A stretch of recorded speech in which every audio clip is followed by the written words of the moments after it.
Sayyid dan Habib merupakan dua entitas berbeda. Sayyid dari Hijaz, sementara Habib dari Yaman Hadrami. Berikut penjelasan ilmiah terkait kronologi, momen dan tujuan mereka ke bumi Nusantara. Takbir! Takbir! Siap ganyang begal nasab! Siap ganyang begal nasab! Siap usir begal nasab! Takbir! Sahabat Puja Sumatera. Kiai Haji Agus Sunyoto, sejarawan NU dan penulis Atlas Wali Songo, menyebut Islam masuk ke Nusantara sejak abad 7 Masehi di era Kerajaan Kalingga.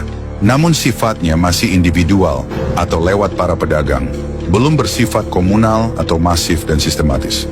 Pada abad 9 hingga 10 Masehi, para penyebar Islam dari Persia sudah mengawali masuk ke Nusantara. Mereka dikenal keluarga Lor yang membangun pemukiman di Jawa bernama Pemukiman Loram atau Loran. Di antara tokohnya bernama Fatimah binti Maimun hingga Syekh Subakir. Pada abad 14 Masehi, para pemuka Islam dari Iran, Maroko, dan Uzbekistan yang leluhurnya berasal dari Hijaz sudah berdatangan ke Nusantara dalam rangka persebaran Islam. Mereka adalah keluarga Sayyidina Hasan dan Sayyidina Husain yang menyebar ke berbagai wilayah. Mereka adalah Sayyid Al-Kazimi Al-Husaini dan Al-Jilani Al-Hasani yang datang ke Nusantara. Para Sayyid Hijaz ini datang ke Nusantara membawa sikap ramah berbasis kearifan lokal. Di antara tokoh-tokohnya bernama Sayyid Maulana Malik Ibrahim, Sayyid Datuk Kahfi, Sayyid Jumadil Kubro, hingga Sayyid Hasanuddin Quro. Mereka menanggalkan budaya asal untuk berasimilasi dan berakulturasi dengan warga Nusantara. Mereka masuk ke lingkungan keluarga para raja dengan misi memperbesar persebaran Islam. Misi mereka secara lebih masif kelak dilanjutkan Majelis Wali Songo pada abad 15 Masehi. Dari proses asimilasi itu, kelak lahir Rumpun Sadah Al-Jawi, keturunan Sayyid Hijaz di Nusantara. Sejak abad 15 Masehi ini, Islam sudah sangat besar di Nusantara. Banyak Sadah Al-Jawi yang jadi pemuka Islam, khususnya dari lingkungan kerajaan atau kesultanan. Para Sadah Al-Jawi ini menjadikan ajaran Islam memiliki wajah yang khas Nusantara. Ajaran Islam berbasis keramah tamahan dan kearifan lokal Nusantara. Kiai Haji Agus Sunyoto menjelaskan, para Sayyid Hijaz dari Makkah Madinah datang ke Nusantara secara bergelombang-gelombang. Pada gelombang kedatangan Sayyid Hijaz berikutnya, Nusantara sudah terdapat banyak Sadah Al-Jawi. Kedatangan Sayyid Hijaz pada gelombang berikutnya ini sudah mendapat sambutan hangat kalangan Kesultanan Nusantara. Pada 1990 Masehi atau akhir abad ke-18 Masehi, konflik besar terjadi di Makkah, Madinah atau Hijaz.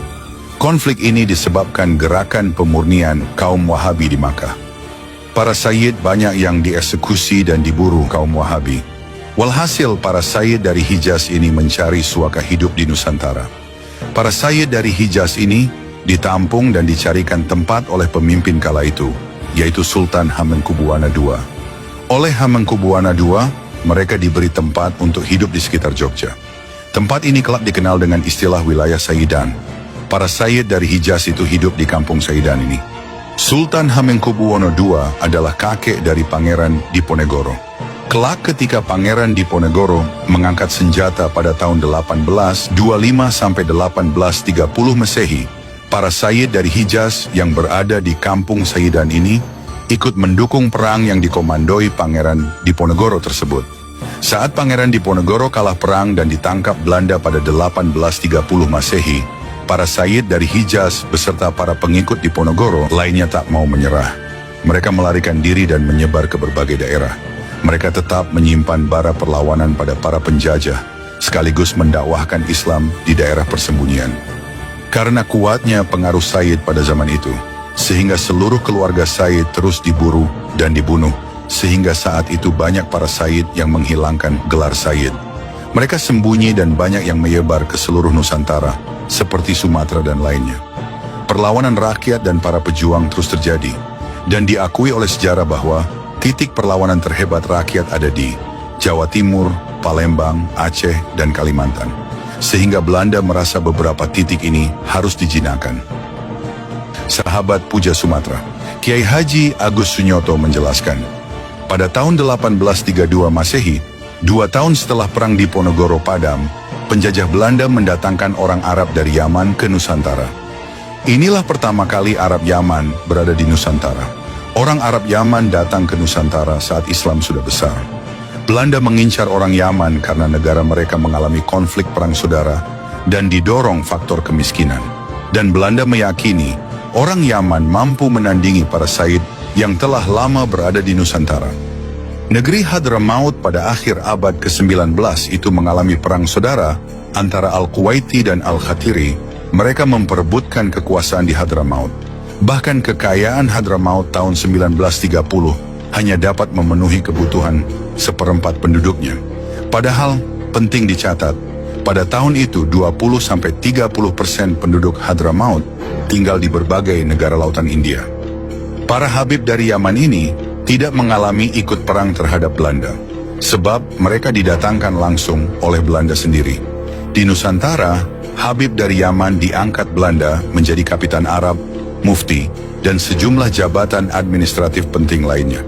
Komunitas ini disiasati oleh pemerintah kolonial dengan membuat basis kependudukan di kawasan-kawasan tertentu atau kawasan terkuat perlawan rakyat pribumi terhadap Belanda yang disebut Kampung Arab.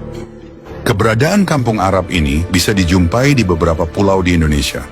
Di Jawa, keberadaan mereka ada di Jakarta, Pekalongan, Tegal, Cirebon, Jember, Bondowoso, Pasuruan, Malang, Gresik, dan lain-lain. Di Bali ada di Singaraja. Di NTB kaum Arab berbasis ada di Sumbawa. Sebaliknya, di NTT mereka berkerumun di Kupang dan Sumba.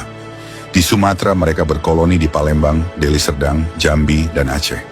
Di Kalimantan, Kampung Arab dijumpai di Banjarmasin dan Pontianak. Di Madura, mereka ada di Bangkalan dan Sumeneb. Di Sulawesi, mereka ada di Palu, Makassar, Gorontalo, Donggala, dan Manado. Di kawasan Maluku, keberadaan komunitas Arab ada di Ambon, Ternate, dan Banda Neira. Beberapa Sada Alawiyin generasi awal oleh kolonial dimasukkan atau ditempatkan untuk melanjutkan kerajaan atau kesultanan, seperti Kesultanan Pontianak, Siak Sri Indrapura, Sambas, Pelalawan, Riau Lingga, dan sebagainya.